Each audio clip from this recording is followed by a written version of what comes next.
अभिनेता कुणाल वर्मा ने टेलीविजन से लंबे ब्रेक के बाद स्टार प्लस के लोकप्रिय शो जनक में वापसी की है। कुणाल वर्मा ने पिता बनने, परिवार और काम के बीच संतुलन के बारे में बताया है। जनक में अभिनेता खलनायक की भूमिका में है, जिसका नाम विहान है।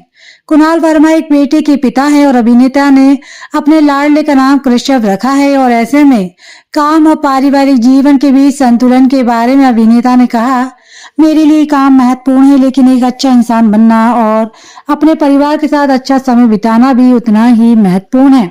उन्होंने ये भी खुलासा किया कि टेलीविजन से दूर रहने के दौरान, खासकर अपने बेटे कृषभ के जन्म के बाद, उन्हें ये सोचने का मौका मिला कि वास्तव में क्या मायने रखता है और जिंदगी में क्या महत्वपूर्ण है।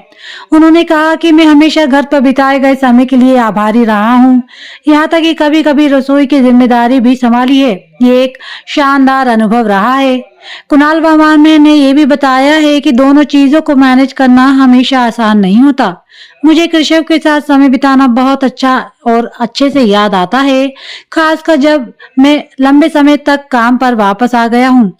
घर पर बिताए समय ने मुझे व्यक्तिगत रूप से आगे बढ़ने की मदद की और अब मैं काम करने के लिए और वापसी के लिए आभारी हूँ।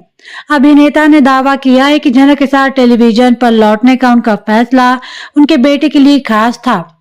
उन्होंने कहा, मैं अपने बेटे कृषभ को कड़ी मेहनत और समर्पण का मूल्य दिखाना चाहता हूँ।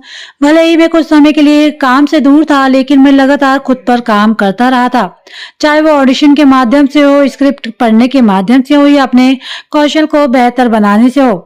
टीवी पर अपनी वापसी पर अभिनेता ने कहा, मैंने सीखा है कि समय ही सबसे बड़ा मरहम है। धैर्य महत्वपूर्ण है और चीजें तब होती हैं जब उनका होना तय होता है।